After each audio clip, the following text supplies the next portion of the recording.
Hi everyone, I'm Dr. Saloni Pava and welcome to Baby Talks. So this month we have a series of exciting topics lined up for all of you. As everybody knows, we're living in the times of a pandemic. There is so much happening around us, and what is most important at a time like this is mental health. Not only ours, but our children's as well. So what I want to talk about today is parenting in the times of COVID. As grown-ups, as adults, we often find it difficult to process our own stresses and our own emotions. And it's very important for everybody to understand that children pick up on this. They're watching us, they're learning from us. So when we deal in a certain way, our children emulate that and learn to deal exactly like that. So this month, we're going to be talking about mental health of parents. We equipping ourselves with dealing with stresses. We teaching our children better coping skills to be able to do better. Emotions, big feelings, nurturing children and communicating well with kids.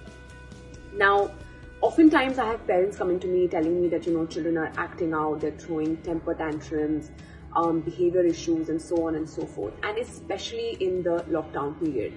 And more often than not, when you go into a history, you realize that there is an anxious environment at home or there is an anxious environment around the child, which is but natural at a time like this. So when it comes to our kids, it's not so much about protecting them from anything that could possibly go wrong, but rather teaching them to cope with everything that could possibly, not be good for them. And that's how you bring up well-rounded adults. So today I have with me Dr. Shwetambara Sabharwal. She is a psychologist and psychotherapist, and we're going to be talking to her about parenting in the times of COVID, how we as parents and caretakers can better process our own anxieties, fears and stresses, and how we can equip our children with better coping skills to deal with the same. So let me hand over the screen to Shwetambara. She has some lovely tips for all you guys. Listen in. Unfortunately, we couldn't, meet and talk together. I would have loved to have this session with her one-on-one, but I'm going to hand over the screen to her and hope you guys like everything, all the tips that she has to give. Hi Dr. Saloni, thank you for having me at your Instagram handle Baby Talks to talk to your listeners, the parents out there. And I am so filled with gratitude that being a pediatrician, you reached out to a psychologist to talk to parents about mental health and the significance of their own mental health in raising their children. And I must compliment you and acknowledge you for that.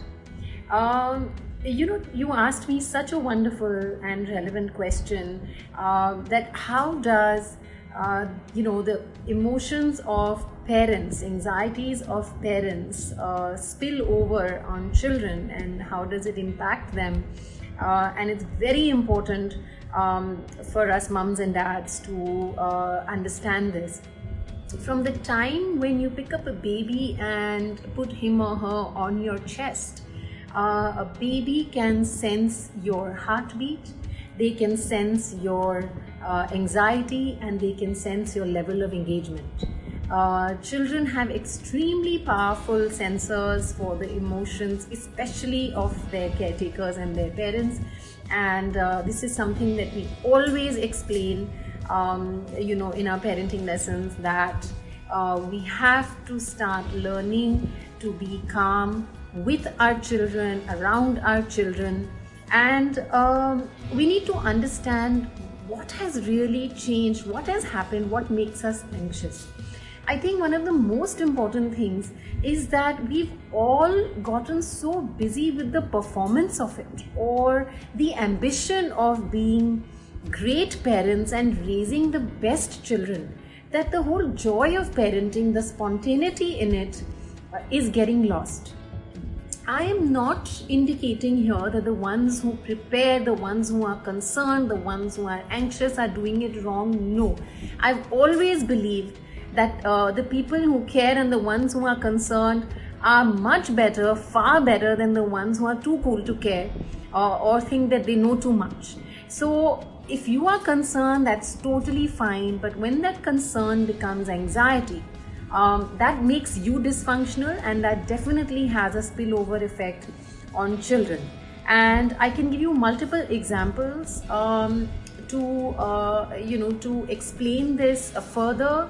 Whether it is feeding a child and you approaching that entire process with worry about how the child will take to the weaning, to the meal, will he or she finish the whole portion or not, is my baby eating enough or not, is the maid feeding the baby well or not.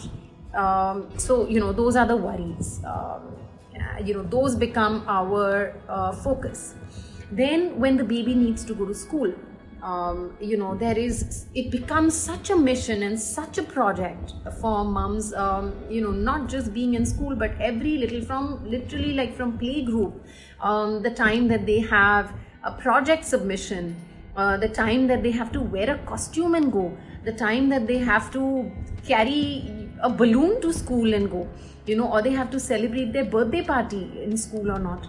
So we are getting so consumed by trying to do a good job that we are spilling over a lot of our worries, our anxieties on children. And let me repeat that they are able to sense our priorities, they are able to sense our anxieties, they are able to see why something is so important for us. They may not be able to put a finger on it, but they will learn from that demonstration of anxious behavior.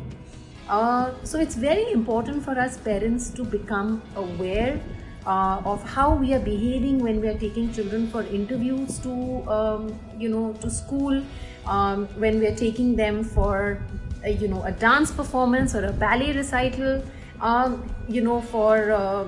taking them to a party, how conscious we are of what they are wearing, how they are looking.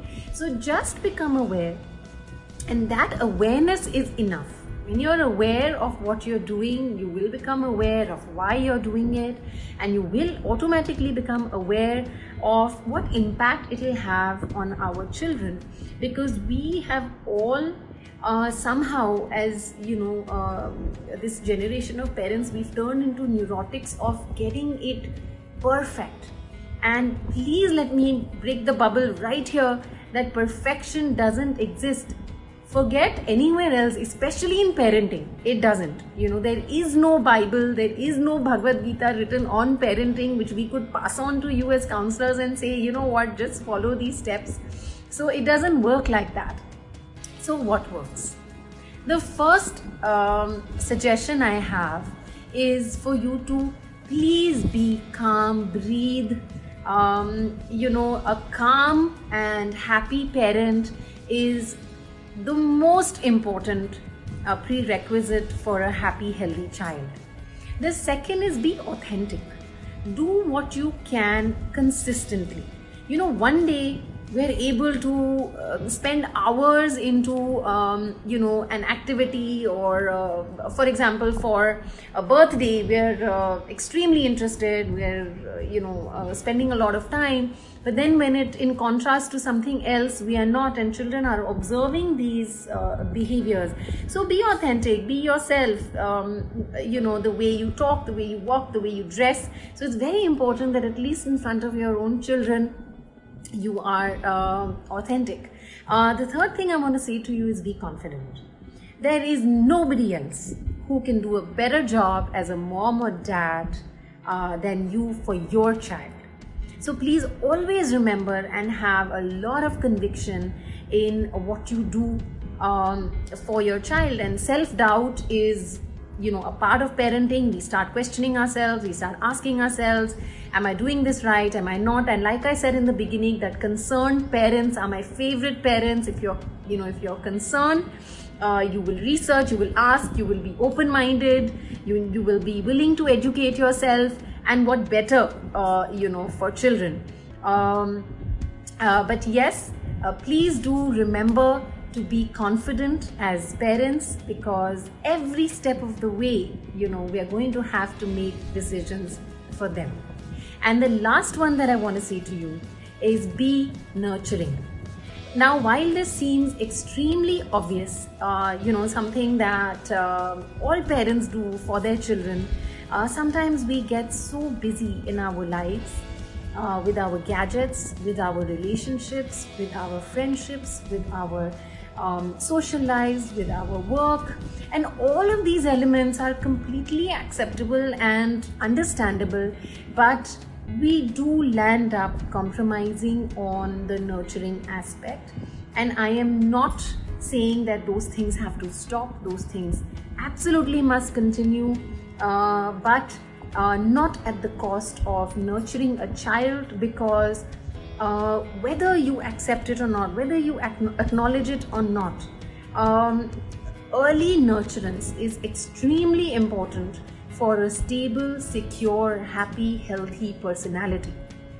Whatever has been under-gratified or over-gratified eventually does impact the personality of the child in terms of traits. So be aware of that.